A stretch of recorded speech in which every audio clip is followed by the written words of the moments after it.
Kadangi dar vieno vertėjo nebus, tai aš turėsiu dirbti čia už 3 ir skaityti visų vertimus į lietuvių kalbą. Pristatysiu svečius. Visų pirma, svečias iš JAV, Navahų genties poetas yra Chevy Mitsui.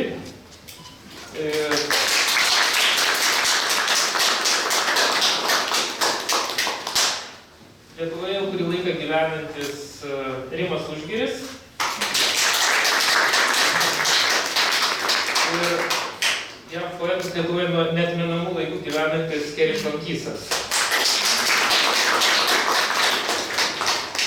Pradėsime mes turbūt ilgai netempę nuo svečio ir skaitysime galbūt 2 ratais, tiesiog paeiliui po keletą eilėraščių, o vėliau dar paliksim šiek tiek laiko klausimams.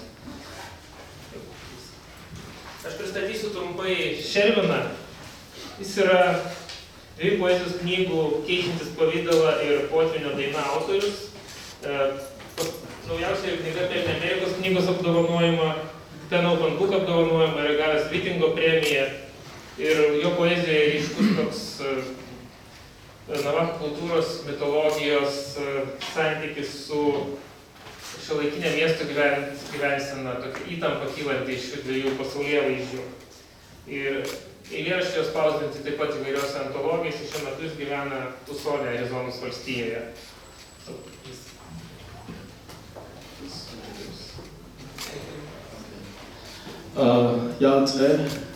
Shea Shore Mitsui Nchia, Bibi Twadachi in Shlim. Tlana Bashin, Kiani the Che, Do, my discussion, Ada Shanala, but I didn't Shlim. Lay the Natate A Nasha,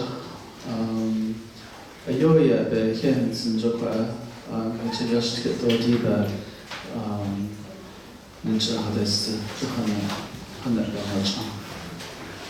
Thank you for inviting me.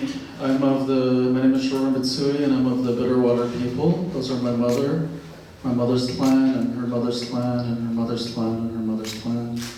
My paternal grandparents are the Towering House people, my fathers are the Many Goats people, and my paternal grandparents are the Towering House, and my paternal grandparents are I'm getting all this mixed up. The Coyote Pass people, so I kind of messed it up a little bit, but they're all there. That's who I am, that's what makes me human.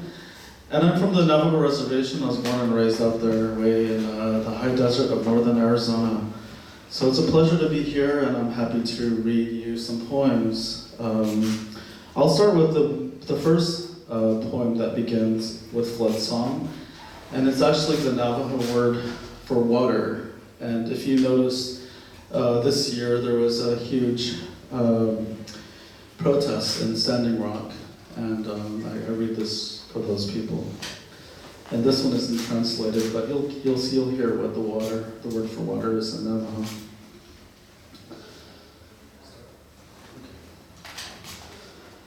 Twa,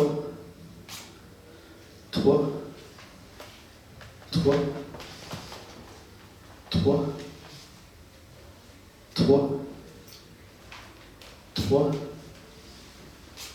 twa, twa, twa, twa, twa.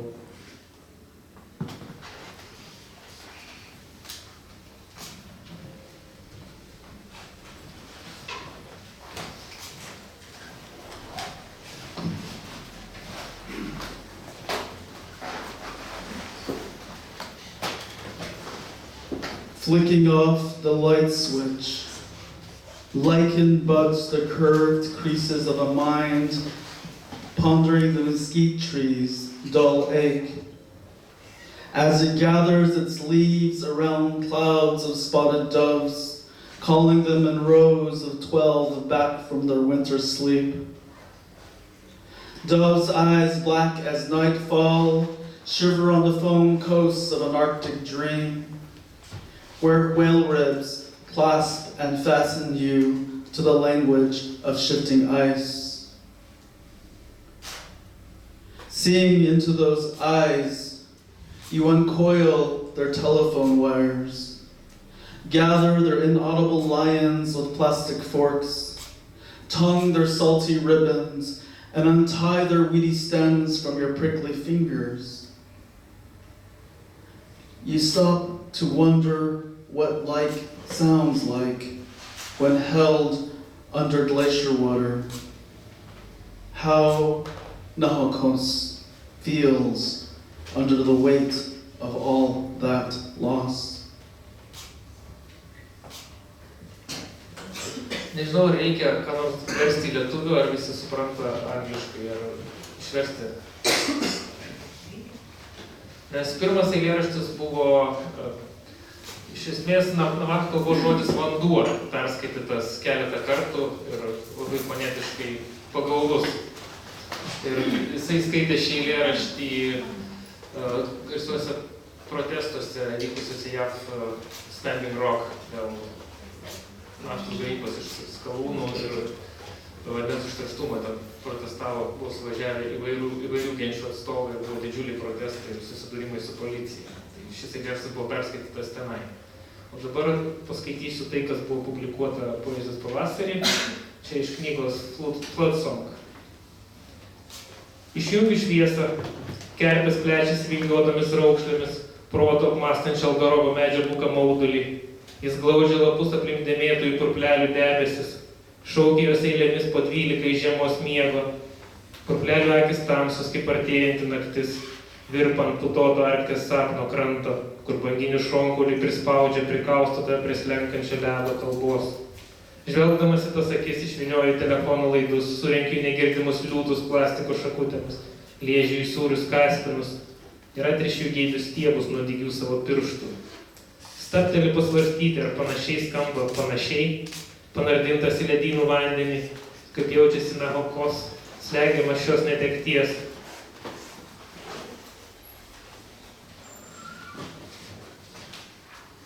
In a stadium of afterglow, I parcel ounces of my body for each acre grazed, spear my hands with my sharpened knees, to keep some kernel of this trail my own, some piece of the idea of now before it becomes was.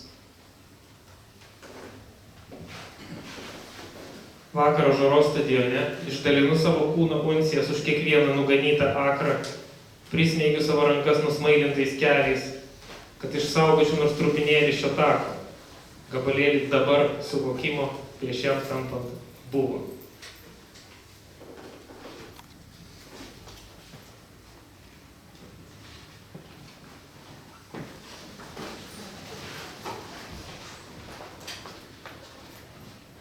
It is here they scoop granite stones from your chest, snap each rib shut over the highway leading south, comb your hair over pine smoke, dreaming out of the ship that carried their shackles here.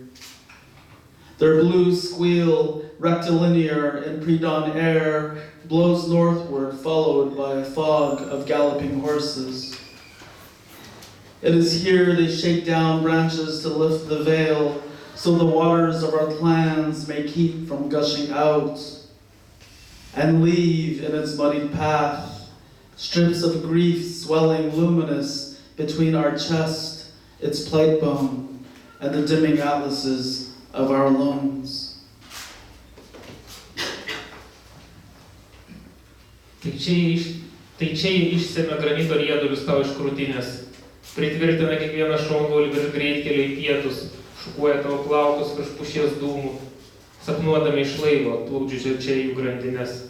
Jų melsvas klyksmas, tiesus priešaušrio ore, plaukia į šiaurę, sekamas šuliuojančių žirgų miglos.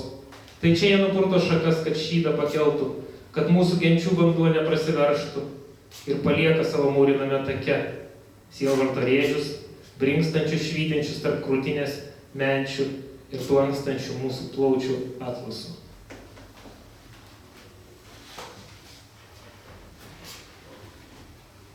And there is no sign of a trail leading out, only a pond of mule blood at the basin of the dam resting between us.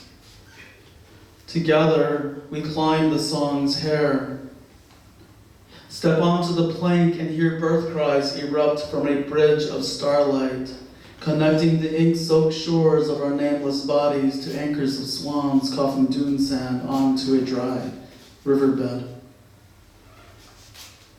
Lifting the cloth to smear the reed invisible, I notice spiders emerging where our hair slipped out, and leap by firelight into the raft scribbled on pond water, its translucent oars chiming metallic as it sinks below sea level. The aching inserted sideways underneath the linoleum floor begins to sound less like weeping and more like the cawing of crows gathering thirsty, fat-bellied, outside the keyhole, for whom we have become bodies for the first time, for whom our language stabs the fork with a spoon. Nežymės iš čia vedančio tako, tik tvenkinėlis mūlo kraują telkšo tarp mūsų užtvankos dubenyje. Kartu mes kopiame dainos plaukais ženk ant rapo ir išgirs gimimo giesmes išsiveržiant žvaigždžių šviesos tiltų. Jos prikabina rašaliai mirkusius mūsų bevardžius kūnus prie gulbių inkarų, gulbių kosinčių kopų smėlių sausą upės vagą. Pakėlęs skudurą, kad nendres užtepčiau, pastebiu vorus išnyrančius ten, kur išsilinko mūsų plaukai ir šokančius laužo šviesoje, į plaustą pakeverzotą ant tvenkinio vandens. Jie permatomi irklai skamba metalu plaustui skęstant žemiau jūros lygio. Gėlai pakištai kipai po linoleumo grindimis mažiau beprimena raudą, daugiau varnų krankimą, jos renkasi, ištroškusios storapilvės, kitapus rakto skylutės. Varnų, kuriams mes pirmą kartą tapome kūnais, kuriams mūsų kalba pasmeigia šaukštų šakutę. Manau, rimas yra... Kimis? Neįsiaiškinu dar, kuris skaitys.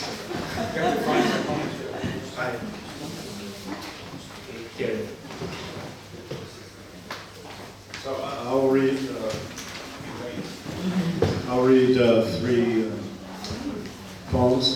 Two of them are translated by Dominicus Norconis. He's not here, so Modest has to read them on the spur of the moment. The first one is from a long book called Bones and Buzzards, the Tao Te Ching Meditations. And then the last poem that I will read will only be in English, and Modest will read another poem from the Tao Te Ching. It'll be a different poem. So these are short ones. This is number 25 from Bones and Buzzards, the Tao Te Ching Meditations. The buzzard licking its own spine, wearing its own feathers, stooped in another light. The mother of its own darkness, this is the king of the universe, the queen of our music, the seal of our secrets, whose unsound measures we were born to follow, our feet like a monkey's, our eyes revolving doors. This is the bird with feet like a chicken's. This is the creature with eyes like mirrors.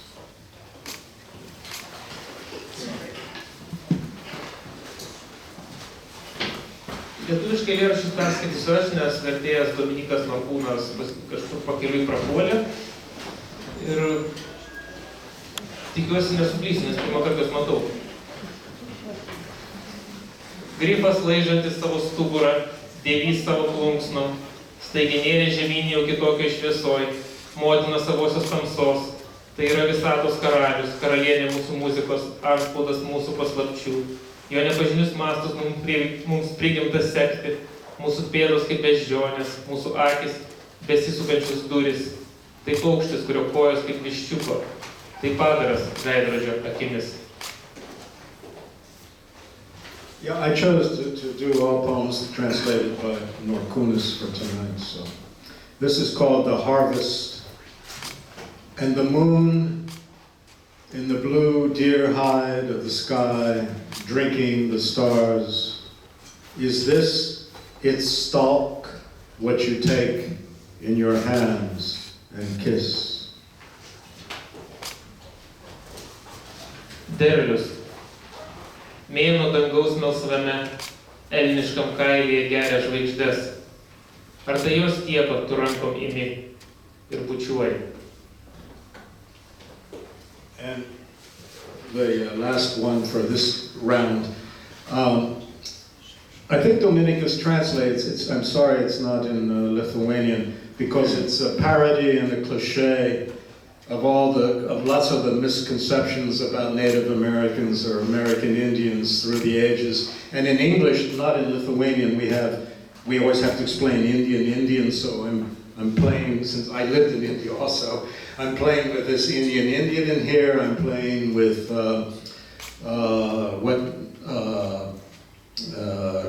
Gringo Americans, misconceptions, and European, I guess. So it's a parody kind of, it's called Growing Up Wild with Indians.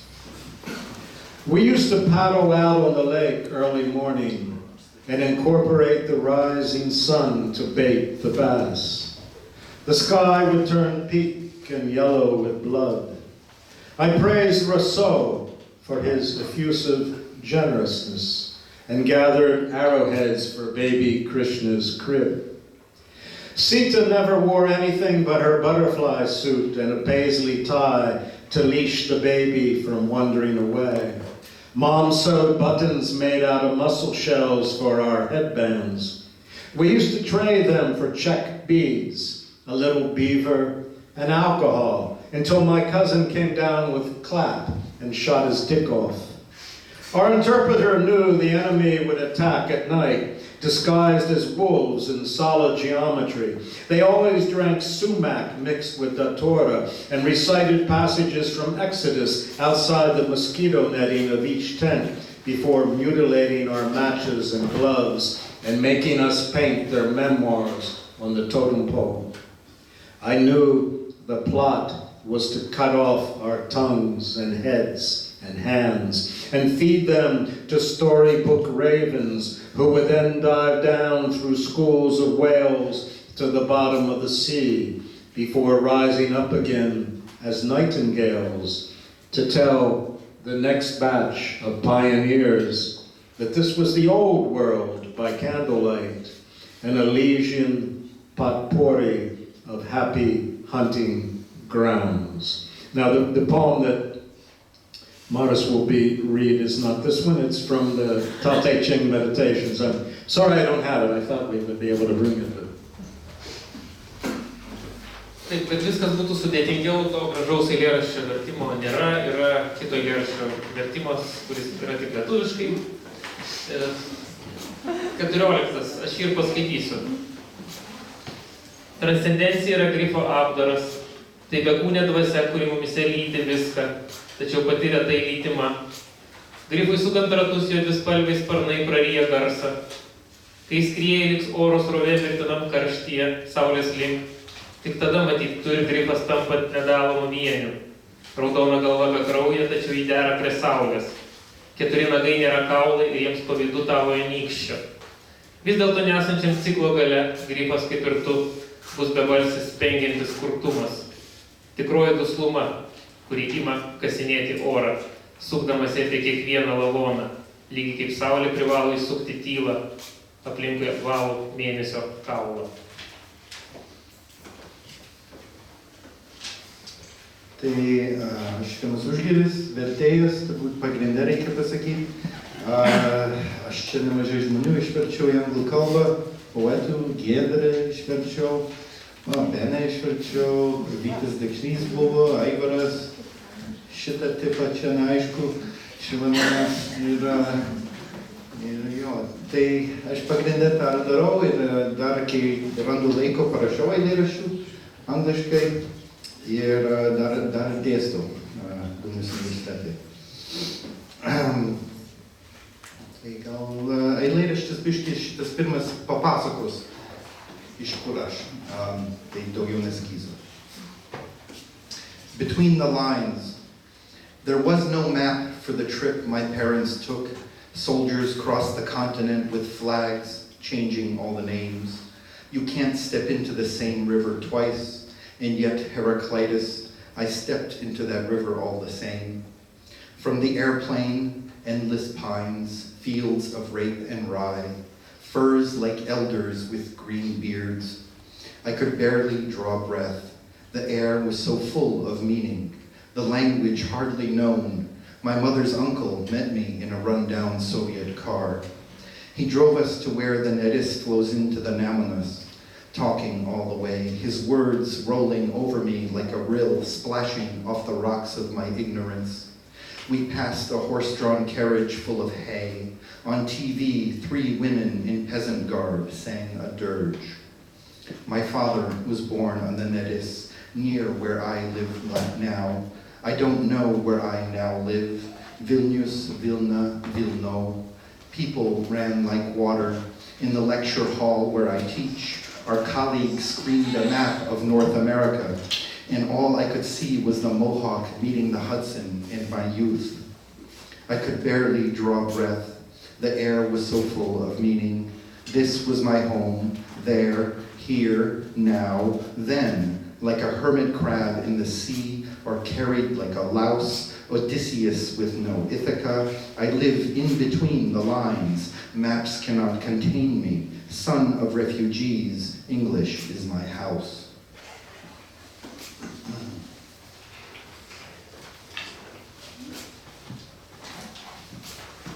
Tarp. Mano tėvų kelioniai nebuvo žemėlapių. Kareiviai su vėliavom žygiavo per žemyną keisdami pavadinimus. Į tą pačią upę 2 kartus neįbrisi. Ir vis dėlto Herakleitai aš įbridau. Iš lėktuvo, begaliniai pušynai, rapsų ir rugių laukai, eglės it senoliai žaliomis barzdomis. Vos begalėjau įkvėpti, oras buvo kupinas prasmės, kalba veik net pažįstama. Mamos dėdė pasitiko mane išklerusiu sovietiniu automobiliu. Nusivežė ten, kur Neris susilieja su Nemunu. Kalbėjo visą kelią, jo žodžiai plūdo per mane kaip upelis, tykštantis į mano neišmanimo akmenis. Pravažiavome arklio traukiamą vežimą prikrautą šieno. Per televizorių 3 moteriškės valstietiškais drabužiais traukė liūdną giesmę. Mano tėvas gimė prie Neries, netoliese dabar gyvenu ir aš. Nežinau, kur dabar gyvenu, Vilniuje, Vilna, Vilno. Žmonės plūdo kaip vanduo. Auditorijoje, kurie dėstau, kolega ekrane parodė Šiaurės Amerikos žemėlapį. O aš te mačiau Mohoko upę, susiliejančią su Hudsonu ir savo jaunystę. Vos begalėjau įkvėpti. Oras buvo kupinas prasmės. Tai mano namai. Ten, čia, dabar, tada. Kaip krabas atsiskyrėlis, kaip utėlė, kaip Odisėjas bei Takis. Gyvenu tarp eilučių. Žemėlapį manęs nesulaiko. Pabėgėlių sūnaus. Anglų kalba mano namai. Šitie 3 eilėraščiai vertė Marius Burokas. Labai gražiai išvertė. Ir aš būčiau praktikavus skaityti juos lietuviškai, bet aš galvoju, Dominikas bus ir jie pasidalins ir bus gražiau.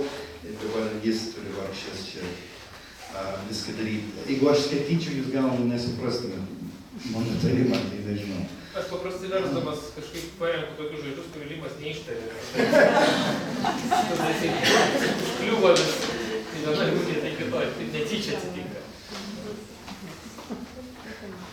Stones. The day does not bring much to the cobblestone street, adrift in the plaid weave of an old town of the East. Europe has been here before, the long summer sun dragging its glorious tail across the faces of antique clocks that just don't care to look. Time is neither essence nor money, but measured, and it does run. I know we've been here before, others have. So many undone now under the stones. Plain stones like the gravestones of paupers, now carved with the runes of time. Today was a slower day, a slug, and it's already eaten its leaf. So speak, soul, listen. The street creaks under the weight of a rover. Car horns, cries, then quiet again.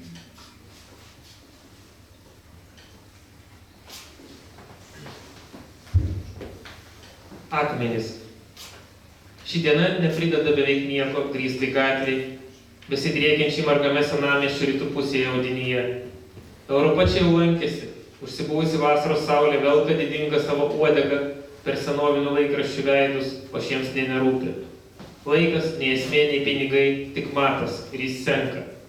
Žinau, mes čia lankėmės. Lankėsi kiti, tiek pražuvusių dabar po akmenimis. Prastais akmenimis ir antkapiais skurdžiams, dabar iškapotais laiko runomis. Šiandieną buvo lieta it šliužas ir jį jau sugraužė savo į lapą. Tad kalbėkis, siela, klausykis. Gatvė girgžda nuo visureigių svorio, mašinų signalai, riksmai ir vėliai tyla.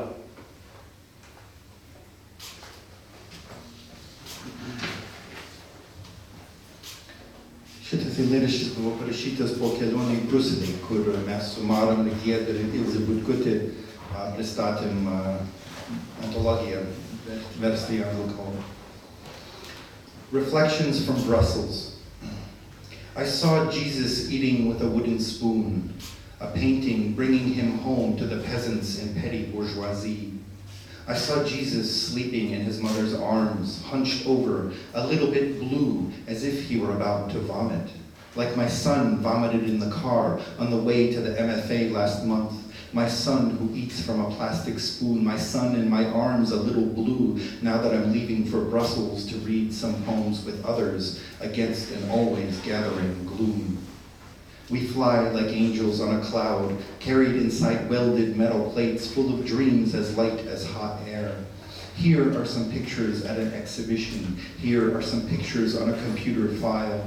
They all flit by, fading, depixelating, losing the shine of Michael's shield, Bruegel's angel, casting demons into hell. I saw scales of fuming metal cars flee Brussels in the gathering night. Demons or angels they might have been, all hoping to get home to see their only son or daughter eating milk soup with a wooden spoon.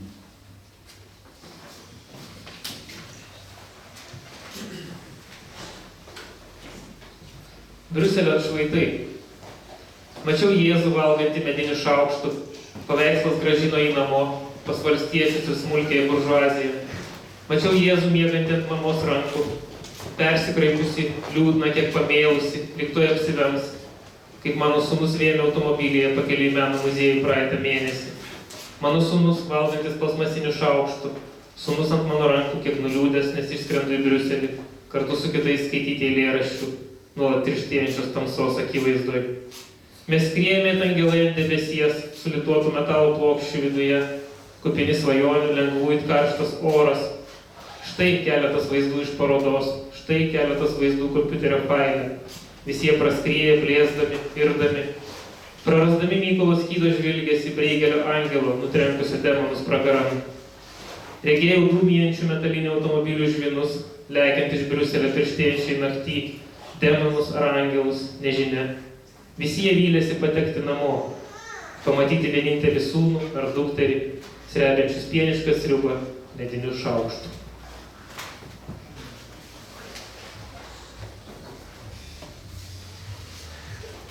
Pradėsime vėl antrą ratą, vėl iš pradžių, nuo Šervino.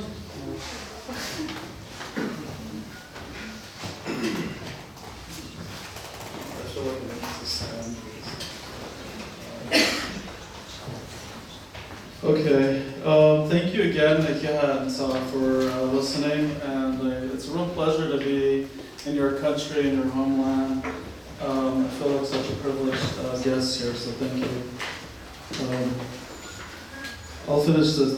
This is a book of, it's a book-length poem. It's called Flood Song, and when I was writing this book, I wanted a book to flood, and that was the intention of this book. So I'll read just one poem. I'll read 4 more poems from this collection.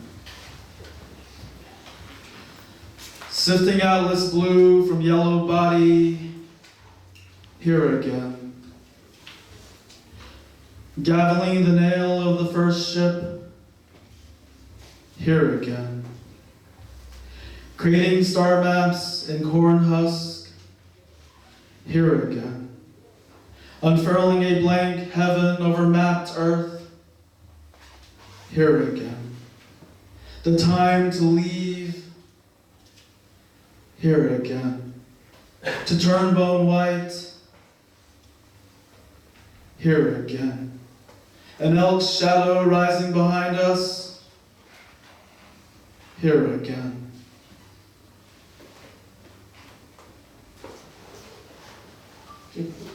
Labai gaila, kad šitie almanache spausdinti keli eilėraščiai nespindi viso sumanimo knygos, nes tai yra tokia savotiška iš atkarpų sudėliota poema ir kai kur pritrūksta, tarkim, jungiamosios grandies ar vientisumo. Tai visas sumanimas matytųsi tikrai turbūt perskaičius knygą. Sijodamas atlasinį mėlį iš geltono kūno, vėliai čia. Kaldamas pirmojo laivo vinį, vėliai čia.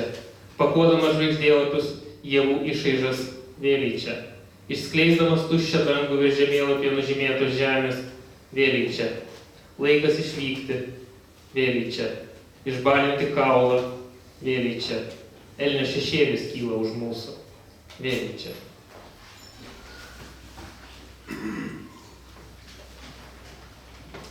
And I sense a knife in your past, its sharp edge shanked from the canyon stream, a silver trickle between the book jacket, the hizad, our language, peeled open inside a diabetic mouth.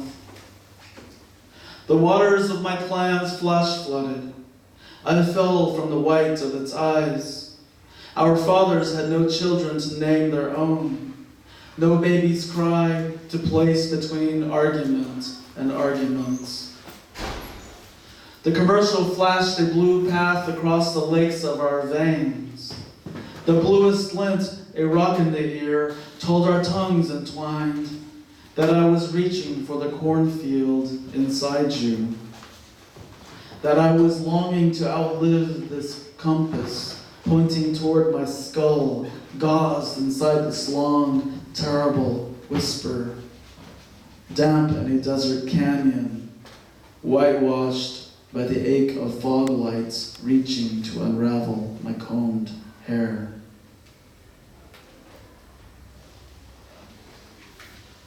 Pajutau peilį tavoje praeitį, jo aštrusis galas ištrauktas iš tarpeklio upokšnio, sidabrinė srovelė tarp knygos viršelį, nichizat, mūsų kalba, pralaukta diabetiko burnoje. Mano giminių vandenis sukilo staigių potvinių, aš iškritau iš jų akių baltymų. Mūsų tėvai neturėjo vaikų, kurios pavadintų savais, ir kūdikio riksmą įterpti tarp nuomonės ir kivirčų. Reklama nutvieskė melsvą taką per mūsų veną ežerus. Melsviausias tviskėjimas akmuo ausyje, sakė mūsų susipynė liežuviai, kad siekiau jau lauko tavyje, kad trošku pergyventi šį kompą, parodantį mano kaukolės link, įtvarstytą į šį ilgą siaubingą šnabždesį, drėgną dykumos tarpeklyje, nubalintą rūko žibintų gėlos, siekiant išvynioti mano sušukuotus plaukus.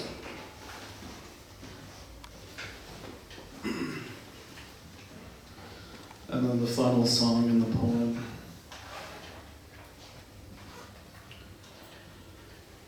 I wanted to swallow the song's flowers, swim diagonally its arched back, its shadows stinging my hands with black pollen.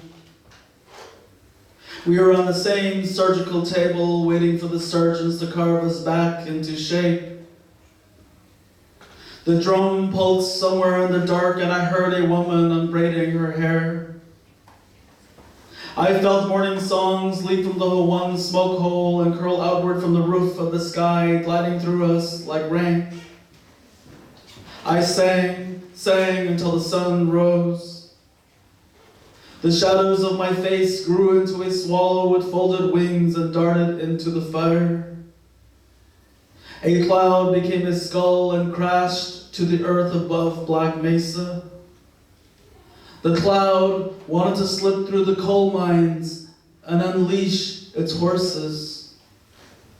It wanted to crack open bulldozers and spread their yoke over the hills so that a new birth cry would awaken the people who had fallen asleep.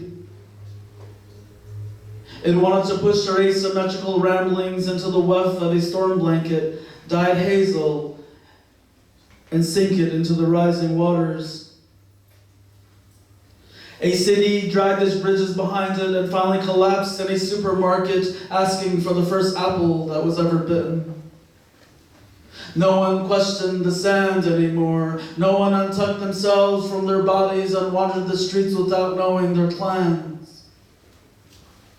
Everyone planted corn in their bellies and became sunlight watching down plateaus with deer running out of them.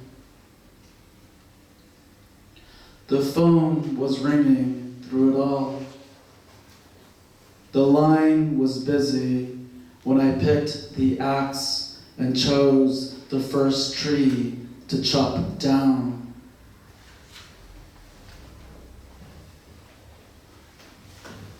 Paskutinis eilėraštis arba giesmė. Norėjau nuryti giesmės gėlės, perplaukti strižai jos išlenktos nugaros ir šešėlių juodom žiedadulkėm geliant mano rankas. Mes gulėjome ant to paties chirurgo stalo, laukdami, kol chirurgai išpjaustys mus į mūsų pavydalus. Būgnas plakė kažkur tamsoje, girdėjau, kaip moteris išsipina plaukus. Jutau, kaip ryto giesmės įsprūsta pro dūmų angą ir vejasi tolyn nuo dangaus stogo, slysdamas per mus kaip lietus. Aš giedojau, kol patekėjo saulė. Mano veido šešėliai išaugo į kregždę su glaustais sparnais ir nėrė į liepsną. Debesis virto kaukolę ir sudužo į žemę virš juodojo stalkalnio. Debesis norėjo praslysti anglių šachtomis ir paleisti savo žirgus. Jis norėjo pradaužti buldozerius ir ištaškyti jų trynius virš kalvų, kad naujo gimimo riksmas pažadintų užmigusius žmones. Jis norėjo sunerti juos simetriškas klejonis į storą antklodę, nudažyti rusvą ir nugramzdinti į kylančius vandenis.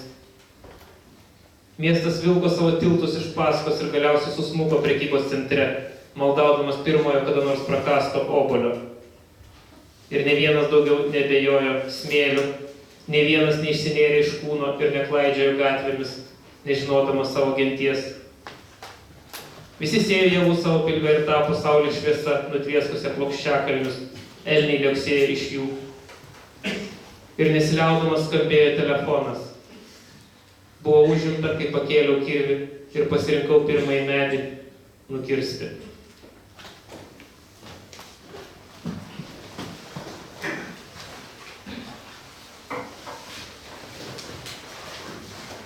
Jūs neplojat, mes neįdomus, ar tiesiog laukia, kol pabaigsiu?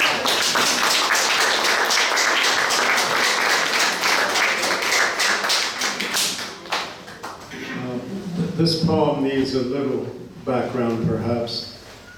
It's called Equinox at Walker Lake. Again, I thought it would be translated, so I brought it, but it's Walker Lake's out in the what we call the far west of the United States, and it's near a tribal area of not Navajo, but Paiute Indians. And I happened to be there passing through. And there's a town nearby called Shares.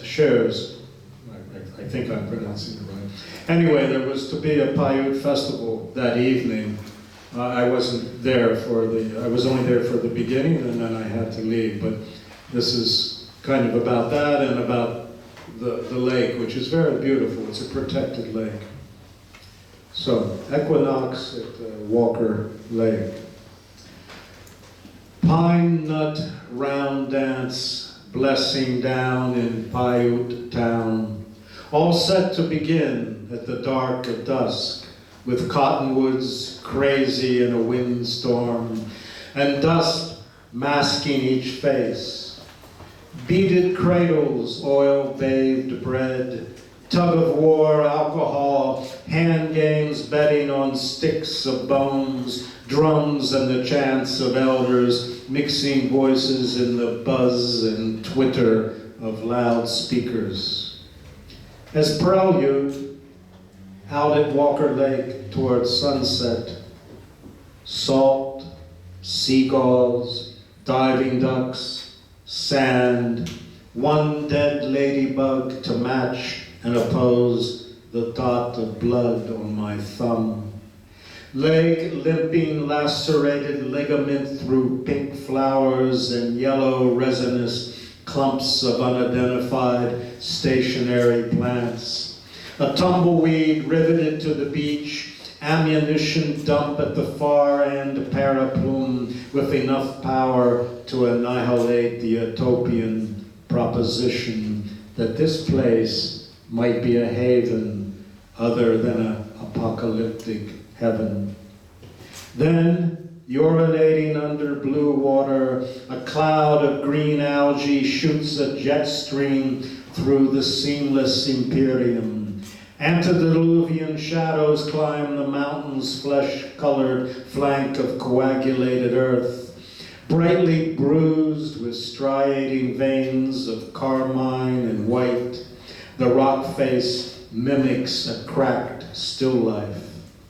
For this place, it's possible to say the word holiness, meaning the shiftless sense of its silence, its emptiness in the vast preponderance of the four elements unmediated by any outward act of meditation, by any punctuation out to insert the snake of the sacred into the visibly profane. Meanwhile, back at the village of Shurs at sundown, everything's okay.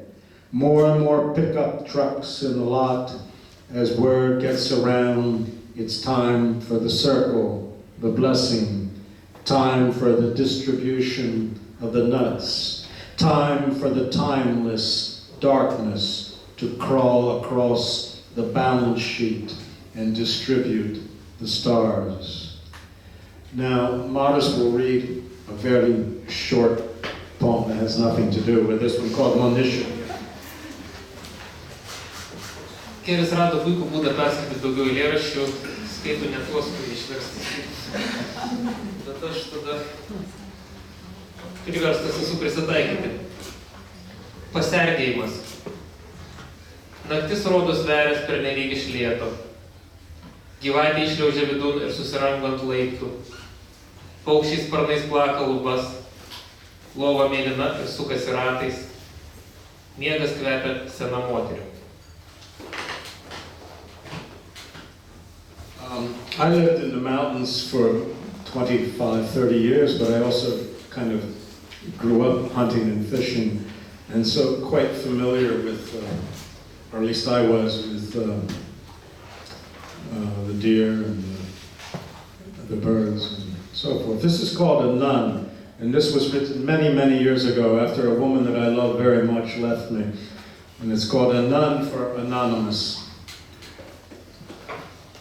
Hawk and hound and a lovely woman. The hawk has flown far apart, gone 100 years in the forest.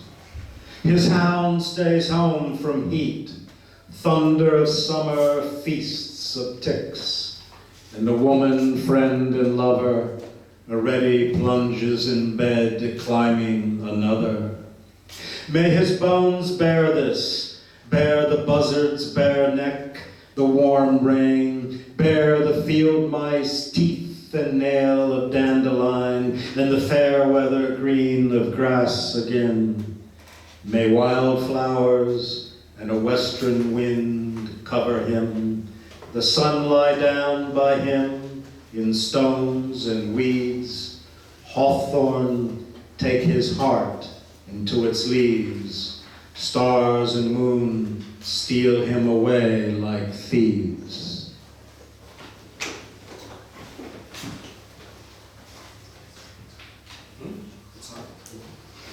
Okay, read it, whatever. That's what he gave me.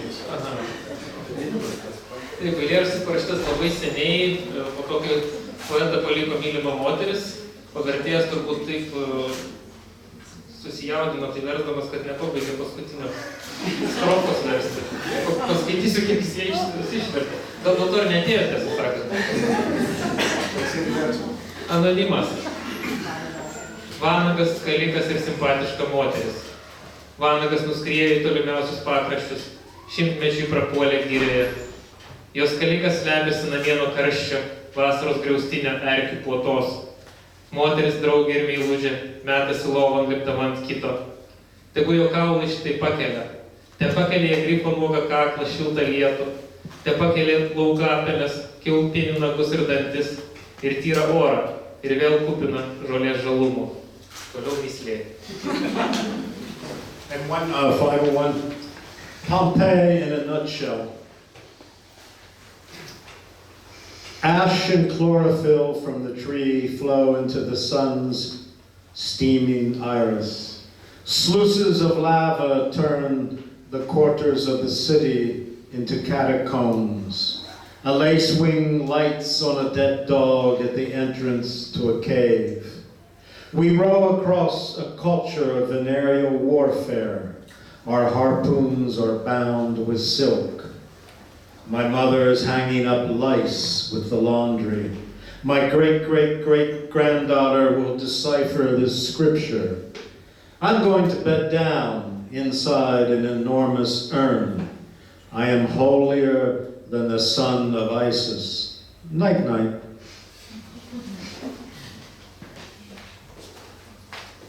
Pompėja riešuto kevalia.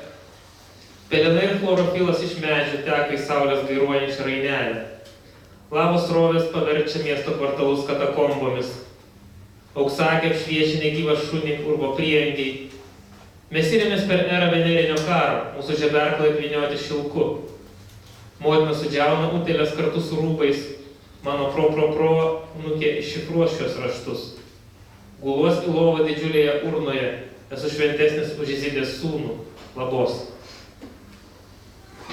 Vokiet kėris daugiau kalbės.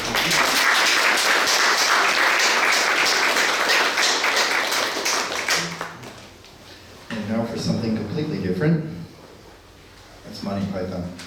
Aš šitą triptiką, tris sudo sonetus, parašiau prieš porą metų ir užmiršau apie juos. Vienas žurnalas turėjo juos spausdinti angliškai ir tada redaktoriai turėjo vaikų ir nustojo iš vis spausdinti ką nors. Ir Dominikai aš buvau nusiuntęs seniai ir jis šiandien man atsiuntė vertimus, nesitikėjau. Tai aš paskaitysiu, čia visai kitoks toks rašymas, tai aš gal po vieną. Human conditional, a triptych, an unsettled script. Exhilarated, vast of head, he fell out with the world as it had to be.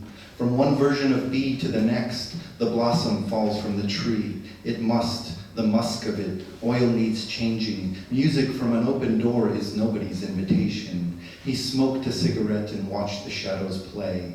If the tanks arrive, at least he can fight. Meanwhile, there is work to be done. Nothing can make up for the time that is lost. If only I could get out of the scene. He wants to walk the streets alone, find water, gaze at glitter in sultry ink, think.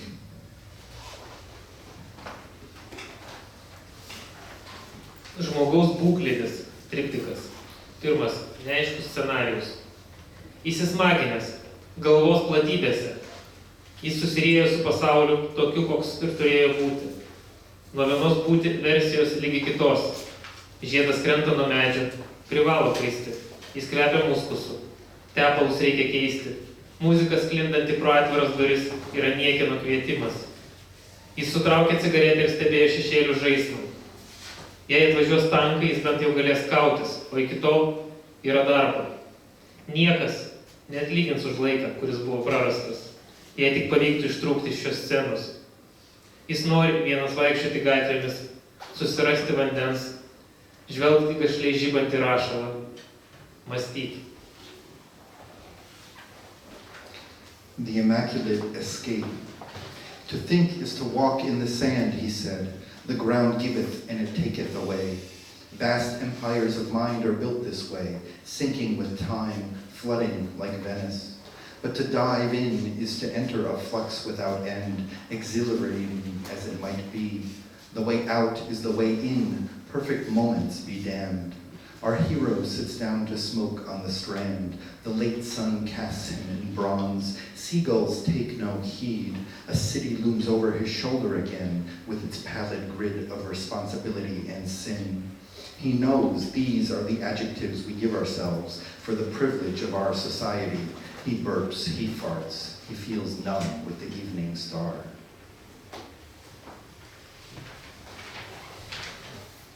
Nekaltas pabėgimas.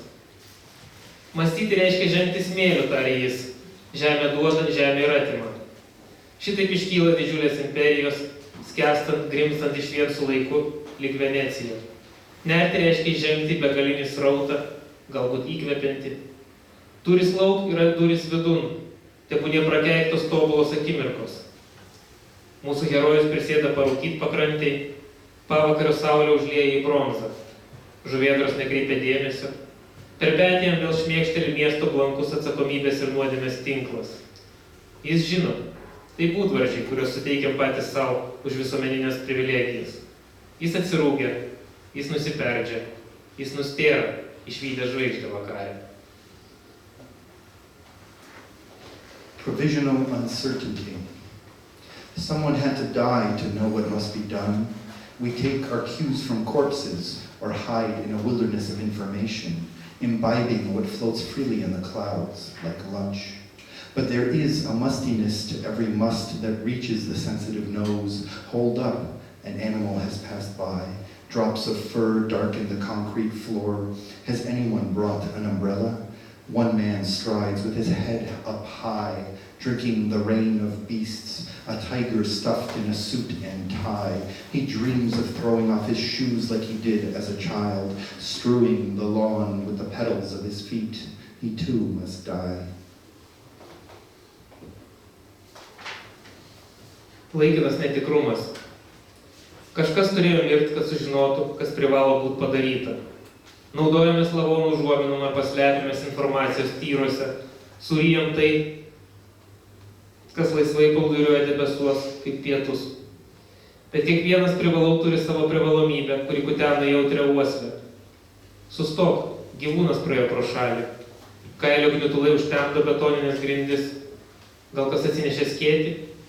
Vienišas vyras žengia galvą iškeltą gerdamas lietų žvėrių. Tigras įspraustas į kostiumą. Jis svajoja nusispirkt batus, kaip vaikystėj, kai barstė savo pėdų žiedlapius po veją. Jis taip pat turi mirti. Ir aš paskutinį eilėraštį noriu skaityti tik tai angliškai, kadangi jis yra Vilanelas, lietuviškai? Vilanelė. Ir Dominikas ir Marius abu atsisako versti rimą. Ir čia rimuoja, ir čia apie Lietuvą. Tai kažkaip norėjau paskaityti. Biškai keistas galbūt. A potato on a mine. Ravens wrangle like they wrangled countless times over space the size of a poem on a computer drive. Lithuania is a potato sitting on a mine. History's heroics are an ancient account of crimes in the pockets of peoples living where ravens connive to wrangle like they wrangled countless times. They must see something worthwhile that shines within these bogs and pines in order to deprive Lithuania of itself, a potato sitting on a mine. Perhaps there is a scrap in this midden of the divine, waiting for a prophet or Messiah to arrive, to drive the wrangling ravens from this land for all time. It may suit some to see their country as a shrine, but whatever song, slogan, or lore they may contrive, Lithuania is a potato sitting on a mine. Is it any wonder that Lithuanians turn to rhyme in order for their ancient language to survive? When ravens wrangled, cutting, burning countless times, still, we eat our potatoes while sitting on a mine. Ačiū labai visiems.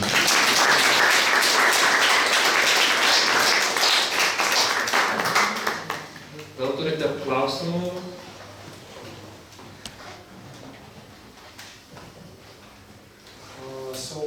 My first question would be to our guest from Arizona. I'm terribly sorry, I'm terrible with names. So, at least to me it appeared that your poetry is very focused on having a message, where it has a statement. So my question for you is, do you believe that the main goal of poetry, at least for yourself, is to bring the message out there, to make a statement, to tell something to people? Is that what you're aiming to do with the poetry, or is that just a byproduct of what you're doing? Am I writing to give a message? I'm only writing what I see. when the images come. And I grew up on a reservation. I grew up in a homeland that's separate from like a mainstream United States, but in the United States. And my people have lived in this particular homeland forever. And we were removed to Fort Sumner in the 1800s for extermination. That was pretty much the removal and genocide and removal from our land so we can rid ourselves of our culture. And we're slated for Arkansas. I think that was one of the places we're going to be moved to. It's integrated in every essence of my being. I have another number that most Americans don't have. Most Native Americans, we have another kind of census number. Our relationship is with the United States government. It's a very direct relationship. So, and I live on federal land. If I were to commit a murder, the federal police would come and arrest me, not the state police. So the politics there is so wound and so tight that you can't separate the message, you can't separate the land, you can't separate language as a political act of preserving language. And the mere fact that I'm still here in 2017 is a result of my ancestors surviving and pushing forward and keeping the story alive. So all of those things are one thing. And no matter what context I arrive at, it's always the case. It always is. And wherever I enter is a new space, because there's so much amnesia about who we are, even to our own country people. We're so forgotten in our own homeland that every poem is so small that it needs to have a lot of stories within the poem to encode it so that it can be embellished with, hopefully with beauty. Hopefully it can be beautiful and tragic, and but also it can also be strong, and that's what I want. So it's always one thing. There's never a choice, not yet. So someday. Thank you for that question. Aš nežinau, jums reikia vertimų, Marius man paprašė, bet aš negalvoju, kad reikės versti. Bet esmė yra, kad susieja jam eilėraščiuose yra vaizdai, žemė, kuris užaugo, kalba ir politinė situacija, kuri yra labai ilga ir gana žiauri. Ir tai jis negali atsieti, ką jis bando pasakyti su eilėraščiu nuo tų vaizdų ir kalbos, su kuo jis dirba. Maždaug taip. Todėl tie eilėraščiai nori nenori yra tam tikras išsakymas, pozicijos. Nes čia dar trumpai nupasakoju genties istoriją, kadangi jie buvo kaip ir daugumas genčių iškeldinti iš savo žemės ir buvo priversti gyventi rezervacijose ir tad prisiminsiu, nes ilgų kalbų daugiau.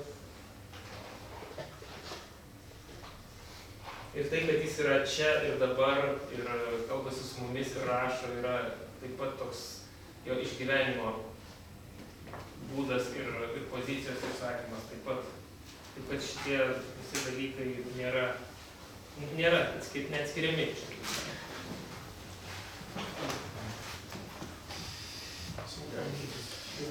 So the second question would be to the author of Bristol's Reflections.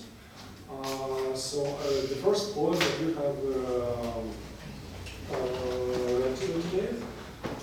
So the question would be about the Devon poem, and the question probably is an eternal one, which probably we cannot really totally resolve today, but I'm curious in your personal opinion on that. At least to me it appeared that that poem could be like a journal article, like written in prose, just give some definite set of information, and it would have a similar amount of value and it would be as interesting. But you as an author decided to make it a poem. In your eyes, it is poetry. So the question is, what it is that makes a story a poem? What for you makes something a poem? Are you Russian by any chance? Yes, I am. Yeah, this is a typical problem that we Americans face with the Russians, is that they think that everything has to rhyme and be metered in order to be a poem. That was like 100 years ago, guys. Now, to answer more seriously, there's two ways to answer. One is that anything is a poem that's broken up into lines. And another, maybe deeper way to look at it is that something is a poem if language as a part of it is an end in itself. That is, if the goal is not simply to tell a story, but to find language that embodies that story and has to embody that story. And that is a unique form of expression to fit whatever you're saying. So, yeah, man lietuviškai reikia dabar sakyti. Tai mes, aš juokavau biškį, kad mes amerikonai su rusais nesutarėm dėl vieno dalyko, kad rusams dažnai atrodo, kad eilėraštis turi rimuoti ir turėti ritmą. Ir jeigu taip nėra, tai nėra eilėraštis. Ir čia biškį karikatūra, aišku, yra visokių rusų poetų, bet labai dominavo ta idėja Rusijos poezijos istorijoje iki dabar šiek tiek. Ir tai mums tas yra biškai keista, kadangi dabar rašyti su rimo ritmo Amerikoje yra kaip išskirtinis dalykas. Ir yra net, žinai, atskira grupė poetų, vadinasi neoformalistai, kadangi jie taip daro. Ir aš šiek tiek esu toks. Bet aš sakiau, kad iš esmės yra du atsakymai rimtesni. Vienas yra tiesiog, jeigu suardai savo kalbą į eilės, tai turi eilėraštį. Viskas, eilėraštis turi eilės. Biškai gilesnis gal atsakymas yra, kad eilėraštis žiūri į kalbą kaip daiktą savaime, keep thing in itself. Čia kantiškas terminologija, nežinau lietuviškai. Man atrodo, iš tikrųjų Rimantas Kmita panašiai pasakė vieną kartą apie šitą skirtumą. Ir gal aš pavogiau iš jo, iš tikrųjų. Bet kai bandai įkūnyti savo pasakojimą į kalbą, kur yra kažkiek esminiškai įkūnija tą, ką tu nori pasakyti, tai jau nėra paprastas prozas. Aš nežinau. Taip, vysimės į visus literatūros teorijos dalykus. Iš tikrųjų, tai yra dar vienas paprastas gale paaiškinimas, kad tai yra tokia 20 amžiaus, bent jau didžiosios dalies amerikiečių poezijos tradicija. Pasakojamoji poezija, kuri dažnai turi siužetą ir turi tam tikrą istoriją nuo A iki Z, ir kurį pasakoja nuodugniai ir gana rišliai. Dabar šį pasakojimo būdą labai nuvalkiojo visi kūrybinio rašymo studentai, kurie visi rašo apie savo vaikystę, močiutės kojines ir kitas traumas. Ir kilometrus tokių nykių pasakojimų eilėraščių. Tai kažką naujo parašyti tuo pačiu būdu yra vis dėlto gana didelis iššūkis. Nes kad tekstai nepasimestų didžiuliame kiekiai kitų amerikietiškų tekstų, kurių prigaminama kiekvieną dieną tonos turbūt žurnaluose įvairiuose universitetų rateliuose. Kerry And I would like to say that Remus's poetry does have an internal kind of rhythm. It's definitely poetry. It's not just prose broken up, at least for the American ear. We don't necessarily engage in Brodsky-like rhetoric or metronomic poetry all the time. Of course, that's possible, and I come closer to more of a song than Remus, but both are very distinctly, at least to my ear anyway, and I think American ear, it's clearly poetry and not prose broken up into lines. Ekspertas sako, kad tai eilėraštis. Turite dar klausimų? Trumpai norėjau paklausti, kuo baigėsi tos protesto akcijos dėl skalūnų dujų. Jis minėjo, kad ten pirmas tas eilėraštis svečių buvo skirtas būtent protestui. Ar pavyko pasakyti?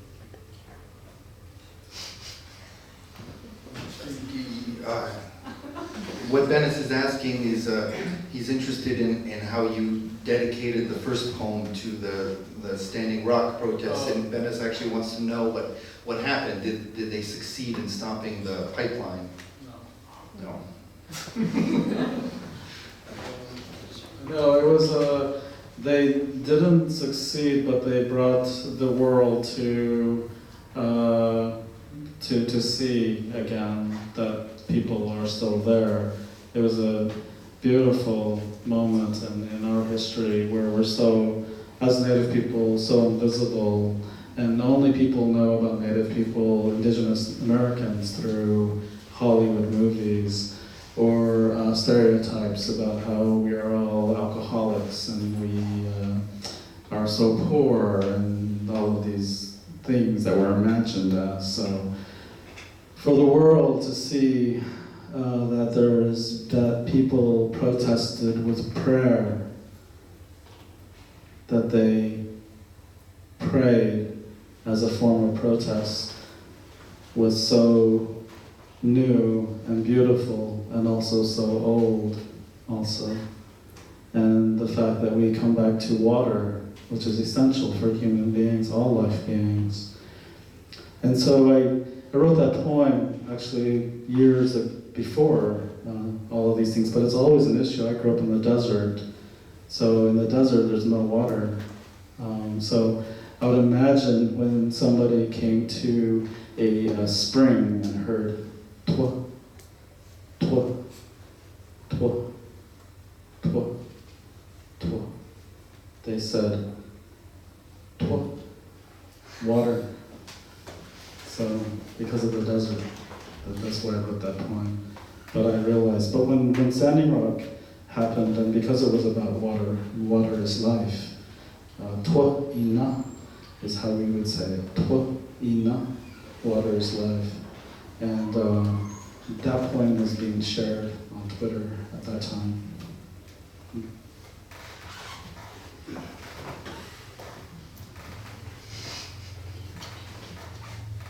Šiaip protestai, pasak jo, priminė bent jau tai, kad iškėlė tos žmonės iš tokios užmaršties, iš nematomos zonos ir taip pat parodė, kad tos gentis ir tie žmonės nėra Holivudo stereotipai ir nėra kokie nors rezervacijose gyvenantis girtuokliai. Tai žmonės, kurie gavo susirinkti, protestuoti, apginti savo teisės ir jie protestavo malda. Ir tai buvo, taip paplito, visą tai buvo parodyta visam pasauliu ir apie tai rašė daug kas. Ir be to, žinoma, protestai vyko dėl vandens, galų gale yra jiems šventas dalykas ir jis pats užaugęs dykumoje ir vanduo jam yra labai svarbus. Tas eilėraštis taip pat buvo parašytas šiuo tikslu. Jau buvo skaitomas per protestus, jau buvo dalinamas socialiniuose tinkluose, Twitteryje ir jis buvo, paliko tokį nemažą atgarsį. Wasn't it true that Obama stopped the pipeline and then Trump started it again? Yeah. I think I don't know, I'm not as close, but I think when the administration changed, there was maybe entered into the scene a little bit feeling of hopelessness or you know. Anyway, it wasn't just lost because it was lost, it was also perhaps lost because of the change in the administration. And really realizing you weren't also going to get any backing in it. Who knows?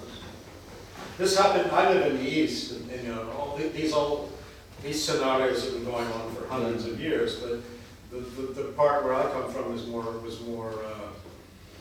Iroquois and Susquehanna and New York, Oneida Indians, Canada. And if you read the history through, say, Edmund Wilson or something, it's the same thing that happens over and over. The resettlement, the change, the coming in. I mean, it's just pathetic. It just repeats itself and repeats itself. And I think also, I mean, we're coming from one philosophy, the indigenous philosophy of these people. These were plains people that gathered on their homeland, and many indigenous people from all over the world came to this particular place. There's new conflicts that are arising, new sacred sites, old sacred sites. I've seen old sacred mountains reduced to pavement to pave the highway. So those things are still happening, and they've happened throughout history. But we're still very, we still celebrate our country and our homeland, and we still have a lot of great respect for the friendships we've built and the communities we've connected to and created. So it's not adversarial. When I speak and when my words have meaning behind them, it just comes from a sense of sacredness and sacred duty to the land that I'm from, that my ancestors are from. And it's much older continuum than the colonial presence in that space. But a lot of my grandparents and my uncles have all served in the military, and our language was used in World War II in the Pacific Theater. So we are probably also the most ready to be in that kind of space as well. I have a question. How many more or less speakers of Navajo, and how many Navajo are there now? I mean, is there any idea? Well, we're larger speaking. We still have our language mostly, so probably estimated 300,000 of us that have. Well, yeah, we love, I guess. I think that's how we grow. But yeah, so that we've actually grown, and other tribes have stayed the same. So, but we're also a nation within a nation, a domestic nation within the United States. Buvo paklausta, kiek yra žmonių Navahų genties, 200 tūkstančių, jei neklystu. 300 tūkstančių. Nes, kaip jisai sakė, mes mylime mylėtis, dėl mūsų mes augame vis dar, tai viskas kaip tai netaip beviltiška. Nes jisai taip pat kalbėjo apie tai, kad daug šventų vietų tradiciškai yra visą laiką arba pažeidžiamos, arba tie šventi kalnai sulyginami, arba per juos nutiesimas greitkelis. Tas pats, tie patys šventi šaltiniai, visi kiti dalykai išniekinami, bet jie stengiasi kažkaip vis tiek tą žemę kažkaip garbinti ir išsaugoti tas visas vietas ir prisiminti viską. Nors tas ciklas nuolatinis išstumimo iš tų vietų nuolat kartojasi dėl kokio nors ar tai naftos telkinio, ar tai dar kažkokių panašių dalykų ir tai niekada nesibaigia ir kol kas atrodo ir nesibaigs. A lot of the other tribes have lost their homelands, they moved away or put on smaller reservations. So we were fortunate that we were moved out, but then we were allowed to come home into the four sacred mountains that is our sacred homeland. So that really allowed us to keep our language and our traditions and our way of life. There were also herders, were also shepherds, and we continue to innovate. Everything from the outside world becomes Navajo as it comes in. So we have that kind of nature about our culture and our language. It brings things in, and then it designs it, and it becomes a Navajo thing.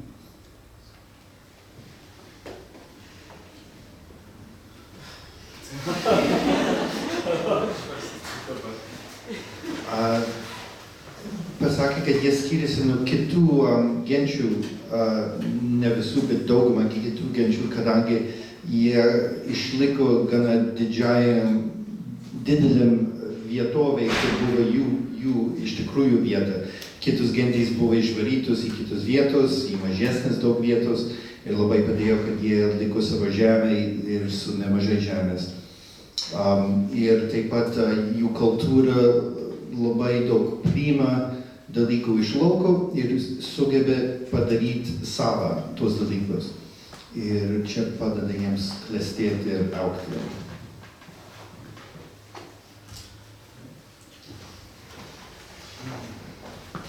Okay, Shall we can read one more?